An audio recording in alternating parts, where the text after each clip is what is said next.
Today, everyone, we are going to be making a tier list.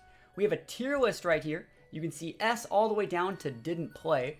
And what we're going to be doing is we're going to be ranking every single previous Pokemon format. I saw this posted up on Twitter. We're going to go through all the different series that we've really had for Sword and Shield. We're going to go through Ultra Sun and Ultra Moon, 2018, 17, 16, 15, all the way back to VGC's real creation back in 2008. I've played almost all of these formats, so I feel I have a general wealth of knowledge when it comes to them. I can talk about common cores, common playstyles, events that I went to, and hopefully this will be just a general history lesson as well as my opinion for how much I liked these formats. I want to state that these are my opinions. You know, just because I rank something a lot lower, a lot higher than some other formats, that doesn't mean that they're necessarily better or worse. It generally just means that, you know, the ones that I rank higher are ones that suit my personal playstyle, and the ones that I rank lower are ones where I have to really, really try hard. So that means they could actually be even harder formats than ones that I rank higher. So again, this is my personal list, and I will implore you guys to actually, you know, check it out yourself. Let's start with Series 8, the series that we're using right now, this restricted format where we can use just one restricted. Where would I rate this in terms of S being really good, D being really, really bad? You know what? I actually think I'm going to go out on a limb, and I'm probably going to move around a ton of these lists, but I think I'm actually going to rate it in the C tier. I'm going to rate it in the C tier because overall, I'm not that big of a fan of restricted formats. You're going to start to see a little bit of a pattern in where I don't really like restricted formats that much. But this one restricted format actually breathes a lot of fresh air into it compared to, you know, Ultra Series, VGC 2016, VGC 2010, things like that. So I'm going to rank it a little bit higher than the lowest. But in general, I will say that I'm not that big of a fan of Dynamax. Some of you guys might already know that. And, you know, this being a format that has the Dynamax mechanic makes it a little bit hard. Too many broken mons. I agree, too many broken mons. So we have a bunch of 2021 and 2020 series formats. So you're going to see like a lot of these things are not going to be rated super high for me. Up next, we got Series 7, which is a format we will actually be going back to for Series 9 for the most part. Where would I really rank this? I don't feel it's fair to put it in D because I didn't actually like hate this series.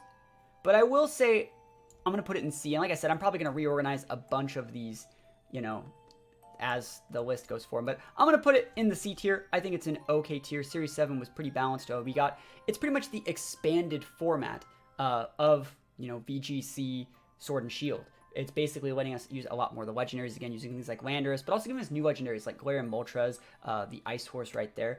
Ice Horse is a little bit oppressive. I would say that like Series 7 is like an expanded version of like Series 5, which I actually didn't hate that much. So we'll talk about that when we get to Series 5. And speaking of the other series, we still have Series 6. Now this series was really, really unique because what it did was it cut a lot of I think the top 16 or top 18 Pokemon. And it was a mix of like singles and doubles, and it made so you couldn't use the super busted things.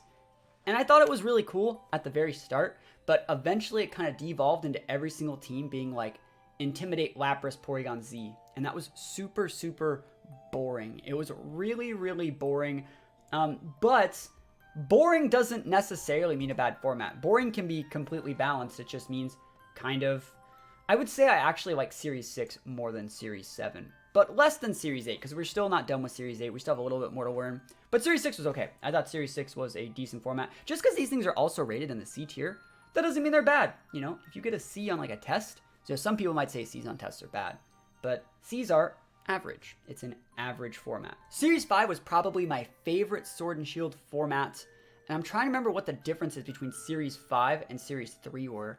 I think Series 5 is when we got, like, obviously we got Rillaboom with the hidden ability. I think we already had Lapras, or we just got Lapras, and it was kind of like when Sword and Shield developed into being... the meta as we kind of know it today. And I liked Series 5. I felt Sunroom. I played Sunroom for literally all of Series 5. Yeah, that's Isle of Armor is Series 5. So that's when we got the Move Tutors and Gmax starters. I loved it. I love Gmax Venusaur. I'm actually going to put Series 5 in the B tier. I'm actually going to put it in the B tier. It's probably my favorite Sword and Shield format. I'm still not a big fan of Dynamax, but I seriously, like, that's where I developed that Sunroom core. We used a lot of Weezing Dragapult. in Series 5. We loved that format. I like Series 5. Series 5, I could definitely go back and play that format and have a pretty good time. All right, and then we have Series 3 and 4. I think this is where we got Gmax Lapras. This is where we got Gmax Lapras, and I'm going to put it in C for now, but I'm going to be putting it near the back of C. It's going to probably end up being like over here, just because I wasn't that big of a fan. And obviously, Series 3, Series 4, Lapras was huge. Lapras completely changed the way people play the game. It was so bulky. One cool thing about Series 3 and Series 4 was like we were starting to use like a lot more like mons that just one-shotted Gmax Laprases. But for me personally, it was really hard to build like new teams like every other day when it was just so oppressive having to fight against the same like safe teams every single game. It was really hard. And up next is Series 2. I don't know why they don't have Series 1 and Series 2 as the same thing, but we can generally just look at this as launch version of Sword and Shield. And I'll put that right here. I really feel that it was an okay format. It's just that like Sand was really, really oppressive at the very start because people were still learning. And it's not that Sand is necessarily a problem in itself, but like when every single person plays Sand, you have to dedicate a lot of resources to not automatically lose to like T-Tar, Excadrill. You kind of have to. Like, you know, everyone was running like Togekiss, T-Tar, Excadrill, Dragapult. And if you have to dedicate a ton of your resources to not automatically lose to those things, it really limits the creative team building. I think a lot of people look back and will say like, yeah, there were beat up Justified teams and there was Sandstorm teams. There wasn't that many Trick Room teams, but like you can generally say that that format had a low skill ceiling and everyone tried to win the game on turn 1, which is why I'm going to rank it lower as an average format, my personal opinion. Again, I don't really like Dynamax, and Dynamax, the bad qualities of Dynamax were at the forefront of that series, in my opinion. So that's all of the Sword and Shield formats ranked that we currently have right now. We have 2020 and 2021, and you know what? I would say that they're pretty subpar compared to my favorites. That's being basically because I was not a big fan of Dynamax. I'm generally more of a fan of, you know, pinning and having correct board position, and things like Dynamax, things like Mega Evolution, Z moves, those really, the way they're used a lot of the times are like get out of jail free cards. It's like, you know, if you have your opponent pinned and you're like, cool, I have you taunted, or I know that you can't switch, or even if you do switch, you'll take too much damage, they just Dynamax there, and then all the work you put into pinning them and getting them in the situation where they're, you know, behind, it was technically wasted. So like, it's really, really hard to gain board state with in a Dynamax format. And so I just generally feel that doesn't really fit my personal play style that well. What's the difference between Sun Series and Moon Series? I'm going to talk about that. So that's the next thing we're going to talk about. The difference between Sun Series, Moon, and Ultra Series is so 2019 had 3 different formats. From like October to December, we had Sun Series. From December until like February or March, we had Moon Series. And from like March or April onward until the rest of the year in World Championships in like August, we had Ultra Series. And the differences between them is in Sun Series, you are not allowed to use Z moves, you are not allowed to use Mega Evolutions, and you weren't allowed to use like Primals. So you had to use regular Kyogre, regular Groudon, regular Rayquaza, no Z moves, no Megas, and you know, some people like it and some people absolutely hate it. Moon Series, the only addition right there is they added scroll down so you can actually see them. Moon Series, the only addition they actually added was the addition of Z moves. You can use Z moves in Moon Series, so that's pretty much all they added. And then in Ultra Series, you were able to use you know, the Primals and Megas and Z moves all at the same time, and it was just crazy. Yeah, let's start with Sun. Like let's put it like this. So let's go Sun, Moon, Ultra, and let's rank them in terms of how much I liked them. I did not like Sun Series. If you actually go back and check out my YouTube channel, I've made multiple videos talking about like, I can't play the game anymore because Sun Series is so oppressive. I've talked about the problems that come with like Torn Ogre in that format, very, very oppressive.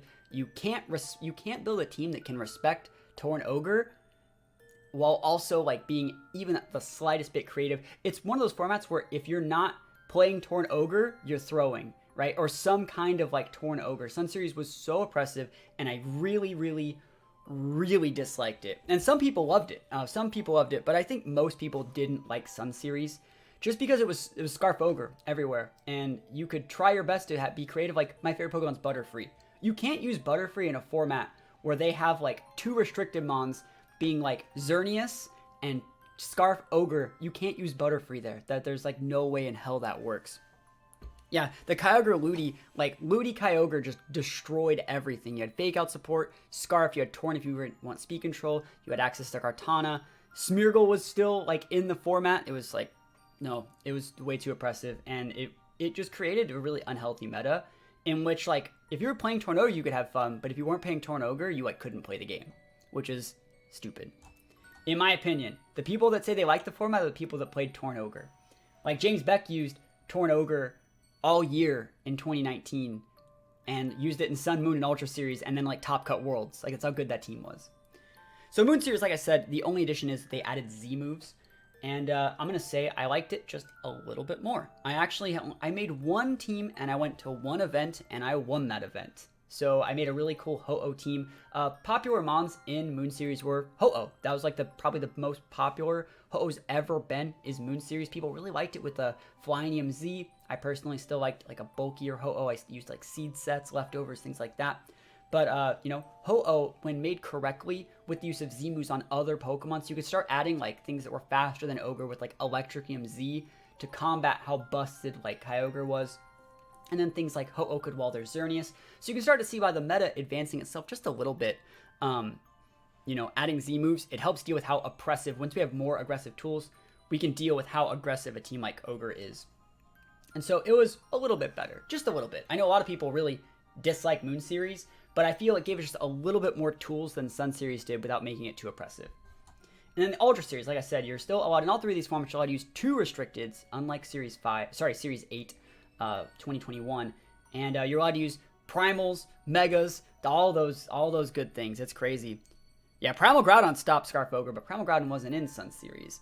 But I actually didn't hate 2019. I didn't hate it, but I didn't really like it either. You're starting to see a pattern where it's like, oh, it's a restricted format? You mean I hate it.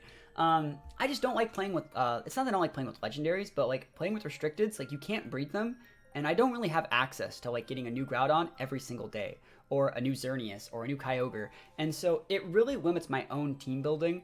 I went to 2 regionals for 2019.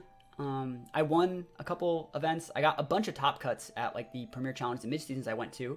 I had good results in 2019. It was definitely a format that, because I played 2016, because I played a lot of older formats, I knew how to play.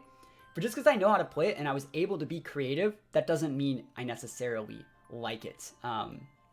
It's just not a format that I really gel with. Maybe there's an argument for me putting Ultra like up here, but I'd rather not. I'd rather just keep it down in the D series. You might like restricted series more if you didn't have to stream every day. I really might, because like that's totally possible. I think Ultra is definitely like the most fun you can get in like a restricted series, and the only reason I have Series 8 up here is because it's new. But that's pretty much all 3 of the 2019 formats. You're starting to see a pattern where like, man, these new formats, man, it looks like if you're looking at it from my perspective, VGC's been pretty not great for the past few years, and it's going to keep continuing because we have 2018.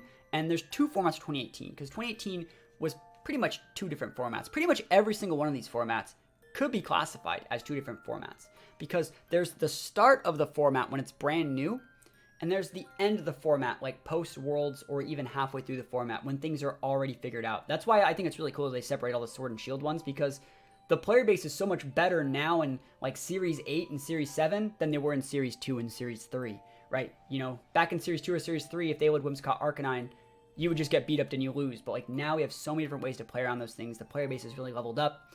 And so it's really cool that for this list, like some of them, like 2018, for example, are completely different formats at the beginning, because it took a long time for people to really understand what it took to play the formats correctly. So I guess we'll start with the pre-March 8th, because that one was first. The things that 2018 brought to the table were you were allowed to use Z moves, you were allowed to use Mega Evolutions, but you weren't allowed to use like restricted mons. So, you know, there were no Xerneas, no Groudons, and it was a general expanded format. So there's a like a limited dex format, which usually happens when a game is brand new. So like Sword and Shield had like a limited dex format kind of when the game first launched for Series like 2. Then they added a bunch more mons in like Series 6, Series 7. That's the expanded format. And then you usually get a restricted format, which is like the ones with the Ubers a year after that. So that's normally how it goes. And yeah, 2018 was the expanded format, which I'm actually a pretty big fan of expanded formats.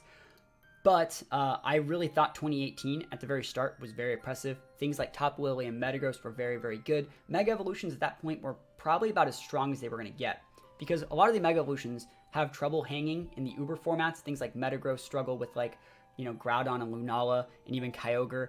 But Mega Evolutions are quite strong against, like, normal Pokemon, especially things that aren't legendary. Like, Salazzle can't hold a candle to, like, freaking Mega Kangaskhan. They don't compete in the same league, for that matter. So, you know, people were using, like, Choice Scarf Tapu Lele back when Trains gave a 1.5 boost. Metagross was still super strong. And 2018, you know, back in, like, 2014 when Mega Evolutions were first announced, when you actually Mega Evolved, you had to wait a turn to get whatever speed stat you turned into.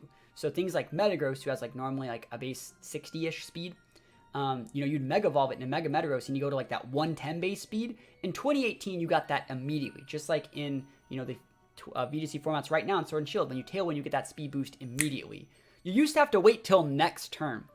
So things like Metagross were not good back in 2015 when they were announced, but they were, like, really, really good in 2018. Other popular restricteds were, popular Megas were, like, Mega Kangaskhan, obviously. Mega Salamence won Worlds that year for Paul Ruiz.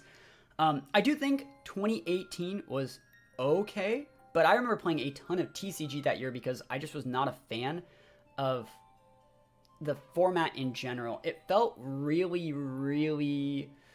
It felt like all the games were really, really grindy and really, really long. And I just remember thinking that I didn't want to play VGC that way, and that I didn't want to play, like, 15-turn VGC games. I don't want to play my VGC games and have them end in 2 turns either, like they do in Sword and Shield, but I'm not a fan of, like, playing to not lose. I'd rather play to win than not lose, and 2018 was definitely an example of format playing to not lose. So I actually think 2018 are going to be down here. Do I like 20? Nope, I don't. I really didn't like Series 3 and Series 4. Moon Series and Sun Series were active simultaneously. No, they went into each other. So you went, like, from, like I said, Sun was from, like, October until December. Moon was from, like, the end of December until, like, March. And then Ultra was from, like, March onward. And then 2018, the only real difference in 2018, other than us fully learning the format, is we were actually given Intimidate that had Incineroar. Up until that point, we didn't have Intimidate on our Incineroars, and people still used Incineroar. But once Incineroar came out, like, holy moly, that was a pretty not great format. So we're going to put that, like, down here. My opinion, Incineroar was so freaking oppressive, and every single team had Incineroar on it. And without restricteds, without, like it was so oppressive because they couldn't do literally anything back then. And I don't know how to really explain it, but, like, if you weren't playing Incineroar, you were throwing. And I didn't want to have to run Incineroar on every team, especially as a content creator who has to, like, make a new team every single day. It sucks having to just, like, dedicate a spot to Incineroar and build around Incineroar because that's boring. And obviously now, Incineroar is a few years old, and you still see it everywhere, but it's definitely easier to deal with now because people are used to playing against it. Back then it was, like, brand new, and, like, the value you got out of that thing was just off the charts. So I didn't really like that format that much. All right, so we're into 2017. 2017 is the first format for Ultra Sun and Moon. This format brought with it Z-moves. So Z-moves are super good. The only difference between this thing and 2018 is there's no Mega Evolution in 2017. There's also a lot of Pokemon that, like, aren't in the decks. I really liked 2017. I thought that was a really fun format because, again, you can play to be aggressive, you can play to win. The first half of 2017 I liked a lot more than how it ended. You know, how it started was with, like, you know, a lot of Lilycole and a lot of, you know, Sunroom, and you know, I used a lot of Koko Raichu. Garchomp was really powerful back in 2017. Those are all Pokemon I like. So it makes sense that, like, that fits my playstyle. Like, Pheromosa Lele, huge back in 2017. So I'm actually going to put 2017 up here because I do like 2017 a lot. I got a lot of top cuts from this format. Towards the end of the format, though, you started to see a lot more things called, like, Fake PG, which is, like, Feeny, Arcanine, Tapu Koko or something like that. Porygon, Gigalith, and then, like, some other Mon. And so it's a super, super safe, bulky team. We also saw a lot of, like, Mimilax start up in 2017 and 2018. So towards the end of the format, it started to get a little stally. But for the most part, like, all 2017, I had a pretty good time. I liked that format. I did like it. All right, it's time to talk about the elephant in the room, right? Or the deer in the room. and that is actually going to be Xerneas and 2016. So you can use 2 restricteds, you can use Mega Evolution, and I think that was it. Yeah, Z crystals aren't in the game because those started in Ultra Sun and Moon. So anyways, yeah, back when Skies didn't take HP, as is back then. 2016, I feel, was the worst Pokemon format of all time. It was way too oppressive. Like, it was even worse than Sun, Moon, and Ultra Series combined because Smeargle existed. Smeargle could learn any move in the game, and most people gave it Dark Void. And Dark Void is completely different from how it works now. You know, back then, Smeargle could use it versus now only Darkrai can use it. And then right now, even if Darkrai were to use it, it'd hit both opposing Pokemon, and have a 50% chance to sleep. Back then, it was 85%, and Smeargle used it. So people just lead Scarf Dark Void Smeargle, and you would have to respect the Scarf Dark Void Smeargle. But it could also be Sash Smeargle. It could be Fake Out Smeargle, Spore Smeargle, regular Sash Dark Void Smeargle that's just jolly. It could be Wide Guard, Feint, so many different things. Magic Bounce. The format was dominated by Smeargle. I thought it was 80 or 85. And the Smeargle had Moody. It was just the stupidest format ever. They should put Smeargle here instead of Xerneas. But, like, it was the stupidest format of all time. We lost about half of our player base. You know, if you actually look at this list right here, we were gaining, like, good player base through, like, these last 3 years here. We were, like, tripling our numbers every single year. And then 2016 came out, and then announced, like, Restricteds, and Smeargle took over. And basically, like, I would say we lost about 70% of the active player base. And then the players that, like, came back, only came back, like, maybe to play regionals with their friends. Like, we lost all of, like, the casuals or any players that were interested in Pokemon. This is also when they started charging for regionals, was in 2016. So they used to be free back in, like, 2014, and even somewhere into 2015 they were still free, depending on where you went to the regionals. And then 2016 they started being like 40, 50, 60 bucks. So we lost a lot of people in those years, and no one really liked it. Like, the people that liked those formats, they were players that are completely fine playing one team for a whole year. Like, it fits their play style. Like, I'm not gonna say it's a terrible format, because I obviously was able to make it through it. But man, it just wasn't that fun. It just wasn't fun or exciting. And I feel that, like, if I think it's not fun and exciting, and it's also paired with us losing like half our player base, yeah, there's still gonna be a small minority of people that like it and that fits their play style. But just maybe there is something wrong with it. Yeah, Big Six. That Big Six was a Primal Groudon, Salamence, Xerneas, Talonflame, Kangaskhan, Smeargle. And that was a team that top cut like the very first like online tournament before the format even rolled over into being active, January 1st, 2016. And people used it for the whole year. There were like top cut Worlds teams that like used Big Six. You did not change a single move, EV, or anything on your team for a whole year. And people just went to regionals and just were completely fine with that. That's how good that team was. Imagine like not having to change a single thing with your team and always having like an unlimited amount of options and RNG at your disposal. The games themselves can be played pretty fun, but like I still think that's a bad format, you know? I still think it's bad. Like, Smeargle was dumb. You had to dedicate so many resources to dealing with Smeargle. Like, you had to have a Lumberry on every single team. And you had to have like a way, and Tapu Fini didn't exist. You can't just be like, I'll just use Misty Terrain. There was no Misty Terrain. You had to manually cast that shit. Manual safeguard. It was really, really not good. The only reason why Wolf won Worlds in 2016 was because he made Ray Ogre, which was like, him and a couple other players like created that like around Nationals, which is in like June, July for NA. And that became like an anti-meta team that beat all the Big Six teams, right? Everyone always looks back on 2016 and thinks of Wolf's team as being so good and so like dominant. It's like, no, that happened at like one event and it dumpstered the Big Six teams. Like, and when people started trying to play Wolf's team in like Sun, Moon, and Ultra series, like, what is that? Like, Ray Ogre gets like dumpstered by like most other like common cores. It just only really beats Big Six. But maybe now we're through the dark ages. We have 2015 here, and 2015 was dominated by another team near the end of the format. I think 2015 was actually a pretty good format because it was the expanded format of X and Y. So like X and Y, obviously there's Mega Evolution as the new mechanic. 2015, they give us a little bit more with Omega Ruby, Alpha Sapphire. You still can't use Restricteds but you know, you get a much bigger decks and even more Mega Evolutions like Mega Salamence, Mega Metagross, Mega Altaria, things like that. Mega Sceptile, for example, one of my absolute favorites. 2015 was okay. Near the end of it, it was really dominated by a Kangaskhan team with genies. I'm trying to remember what that was called. Chalk. It was called Chalk. It was like Cress, Heatran, Amoonguss, Landorus, Kangaskhan, and then you had an extra slot for like, some people put Sylveon, some people put like Thundurus or things like that. Yeah, it was Chalk. And then basically, you know, I actually think it's funny. There's like someone was saying, like, Chalk dominated Worlds 2015, only 15 different Mons in the top 8.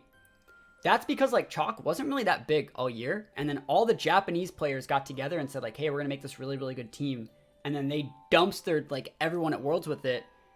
And, you know, they took all the top cut spots and they all built the team together. So it makes sense that, like, that team did well. I've always thought it was funny. Like, when people make fun of how popular Chalk was, like, that's the whole world's fault. The whole world, like, let that happen. Like, every other country got dumpstered by, like, the Japan tech.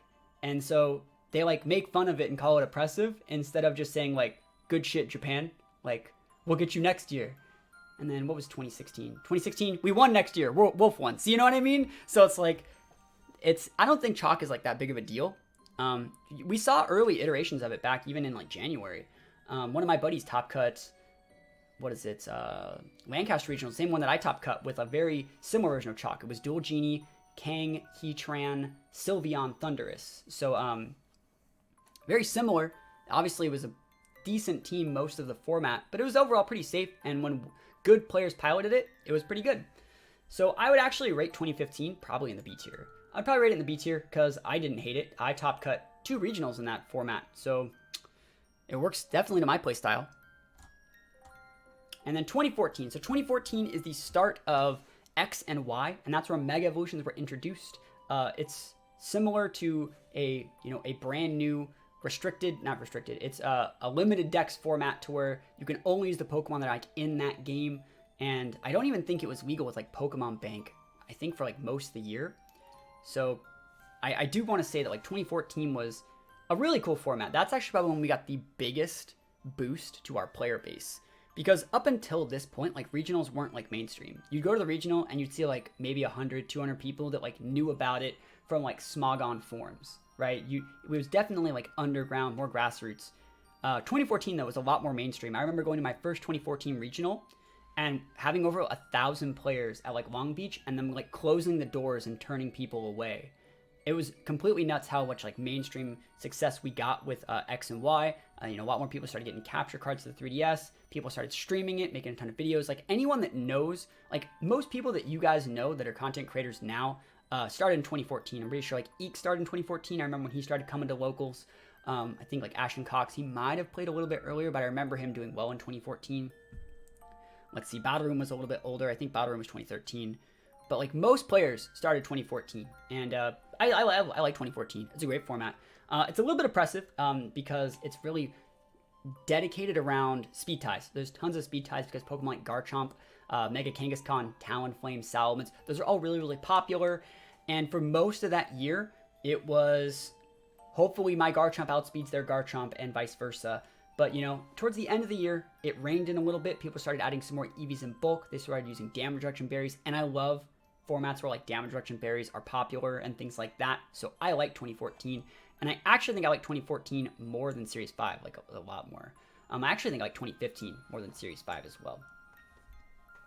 So hopefully you guys are liking the list so far. Hopefully it's similar to what you guys are using in your own formats. 2013. That's the next one we're looking at. We're going to look at 2013. This format was the last year of Black and White 2. This is Gen 5, and this is a format where it's an expanded format, so you can use legendaries on your team, but not restricted. So you can use things like Landorus. This is the format most people think of when they think of, like, Landorus, and even the Cresselis we're going to see in 2012. Like, Landorus was really, really big. Sam was really big. Conkeldurr was really, really big. I loved this format. It was all based around gems. And gems, I felt, were such a balanced mechanic. What gems did, similar to like how the normal gem is still in the game. Let's say I were to use a a ground attack and I had a ground gem, it boosts the power of that ground attack the first time that I used it by 50%.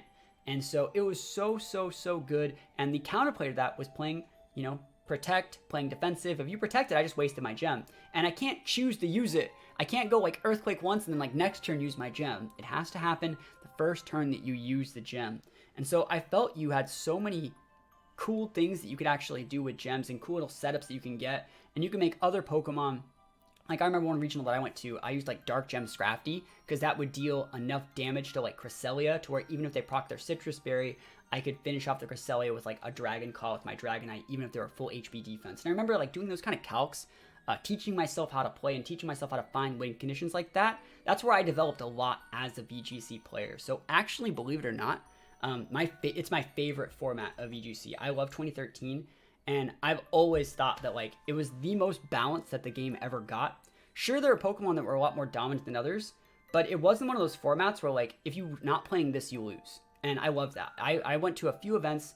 I played completely different things in all of them and like did very well at all of them. I felt there was so much you could actually do. Genies were a little bit oppressive. I'm not gonna lie, they were a little bit strong. But like they're both weak to ice. Like you could literally just like, cool, you have genies, maybe I have to run an Icy Wind user. It's not that bad. And I love that format. I would love, and I feel that like Sword and Shield would be so much more like 2013 if they just took away Dynamax. We're gonna take a look at 2012. And I'm not gonna lie, I didn't play a ton of 2012. There is actually a decent amount of YouTube content on 2012, but even in 2012, I was playing a ton of singles. I was going to a lot of singles tournaments, and a lot of the teams I used in 2012 at events for VGC were like leftover 2011 teams, but still, I really liked that format. I really liked it. I liked it enough to put it in the A tier. I felt 2012 and 2013 were so similar. The only thing that really happened in 2013 that wasn't there in 2012 was the meta was a lot more developed in 2013 to where you started to see like really solid cores. 2013 is the year that Aaron Zhang got top cut at Worlds with like Rotom. So like a lot of the good teams had like things like Mamoswine. Mamoswine won Worlds in 2013. You know, Mamoswine, Rotom, Genies, Conkeldurr, Tyranitar, Cresselia. Those are all really big and like super meta in 2013. 2012, people were still adapting from 2011, which was a limited Dex from Gen 5's release. And so they were still trying to like spice in those legendaries and see what people could actually get done. Weren't hidden abilities available this time around? Yeah, I think hidden abilities are around as well because of Dream World, but like not every Pokemon has their hidden ability, only the ones from the Dream World. But I like 2012. Again, I just didn't play it a ton, but maybe that's also why I like it a little bit more because, you know, I didn't have to find out what was wrong with it. So 2011 is the first year that I actually got into VGC. I've said it before. This is the first format for Black and White, and Black and White. This first format of Gen 5, and I remember it being like a really limited dex. Like there's not that many Pokemon, and you're allowed to use like your team if you wanted. It could be Terrakion, Cobalion, Virizion, Thundurus, Tornadus, Landorus, and there are people that did that. There are people that definitely did that. I like 2011 though overall. My first team, like I've said before, is a team that used Crustle and Caracosta, and they were both sturdy with Shell Smash on the first turn. And it was such a cool format. There wasn't really that much Intimidate. Like Crocodile was one of the only Intimidators in the format. And Mineshadow was one of the only Fake Outers. And even then, like having Fake Out and Intimidate on your team was not like meta. That wasn't like standard. People didn't build teams saying like I need Fake Out, I need Redirection. That wasn't like that popular. Like, even Amoonguss for that matter wasn't even popular until like the end of 2011. Once you started getting to the end of 2011, you started seeing like a lot more like Whimsicott, you know, Terrakion, Protect the Terrakion type teams, and with like dual genies, and it started to get pretty controlling, and you had to run those things if you wanted to really play the game. But I still really did like 2011, and because it was the first format I really got into VGC, I definitely rate it a lot higher than I probably should. You know what? Let's actually put 2014 up here. Let's put 2014 here. And let's put 2011 at the top of the B tier. That's probably right. Because I know every single person that played 2011 that's still around hated it. I know that everyone hated it, but I know I liked it. And so I feel like a lot of my list is like the exact opposite. It's like if you flip this list, that's what most people would say. And that's pretty much it so far. Now, these last three, you see I have a didn't play tab right here. I have played people that were using 2010 teams. Right? I have played people that were using 2010 teams with my 2011 teams. And I've been able to beat them even though they're allowed to use restricteds, but I didn't really play, but I've played against teams that were made for that format. But I'll put it right there. And again, I didn't play these, and I don't even really know what they're for. I did not play these. For as much knowledge I have about VGC, I really don't know that much about like 2009 and 2008. I could have swore they were still doing singles back then. I could have swore that one of these might be even a singles format. But yeah, like I really did like this. I really like this whole list. I feel 23 was a good format. P Trainer says if you put 2016 higher, a tier higher, you're probably Wolf. Is this really like? Is it really like? Is that his list? We have very similar lists. You know, we actually, me and Wolf. I made my list well before him, but my list of restricted mons, my updated list, it has like the first 5 or 6 mons exactly the same as his. So it's like great minds think alike.